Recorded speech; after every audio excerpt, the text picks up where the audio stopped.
इस तस्वीर में दिख रहा लड़का अब पूरी दुनिया में वायरल हो चुका है और इसके वायरल होने का कारण बना है इसकी सच्चाई। ये हिंदुस्तानी लड़का है और जर्मनी में रह रहा था और एक ट्रेन में सफर कर रहा था, जिस दौरान एक फोटो जर्नलिस्ट ने इसकी तस्वीर कैप्चर की। और जब कैप्चर की तो इस लड़के के बगल में ये जो बैठी हुई लड़की खूबसूरत सी आपको दिख रही है, दरअसल ये एक सीरीज है गेम ऑफ थ्रोन्स, उसकी मशहूर अदाकारा है। इनका नाम है मैसी विलियम्स। मैसी विलियम्स के साथ ये लड़का वहां पे बैठा हुआ था, इसे कोई फर्क नहीं पड़ा। लेकिन तो ये तस्वीर तो कैप्चर हो गई, लेकिन इसके बाद इस मैगजीन ने इस लड़के को ढूंढना शुरू किया। और जब ये लड़का मिला तो जर्नलिस्ट ने पूछा इससे कि आपको पता है कि आप जिस लड़की के बगल में बैठे हुए थे वो एक मशहूर अदाकारा है जिसके लाखों दीवाने हैं और एक सेल्फी लेने के लिए जो तरसते हैं इनके साथ, लेकिन आप उनके बगल में बैठे हुए थे इतनी देर तक और आपको कोई फर्क नहीं पड़ा, आपने कुछ रिएक्ट नहीं किया, क्यों?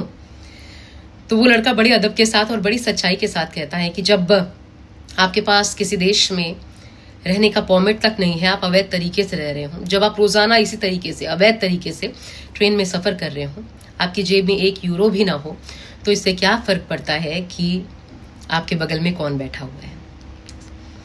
ये बात इतनी दिल को छू गई उस मैगजीन के एडिटर को कि फिर उन्होंने इस लड़के को 800 यूरो की जॉब ऑफर कर दी बतौर पोस्टमैन।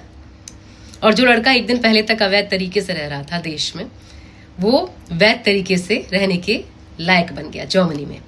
उसको जॉब मिल गई, वर्क परमिट मिल गया। सोचिए, मतलब आपकी सच्चाई आपको कितना खास बना देती है। और इस लड़के ने न सिर्फ ये वायरल हुआ है बल्कि हिंदुस्तान का भी अपने साथ साथ मान बढ़ा दिया है। ये हिंदुस्तान में बिहार का रहने वाला लड़का है और इसकी स्थिति देखकर, इसका चेहरा हाव भाव देखकर आप अंदाजा लगा सकते हैं किस स्थिति में रह रहा होगा, इस पर क्या बीत रही होगी। लेकिन इसकी सच्चाई ने इसे कहां से कहां पहुंचा दिया, पूरी दुनिया में वायरल कर दिया।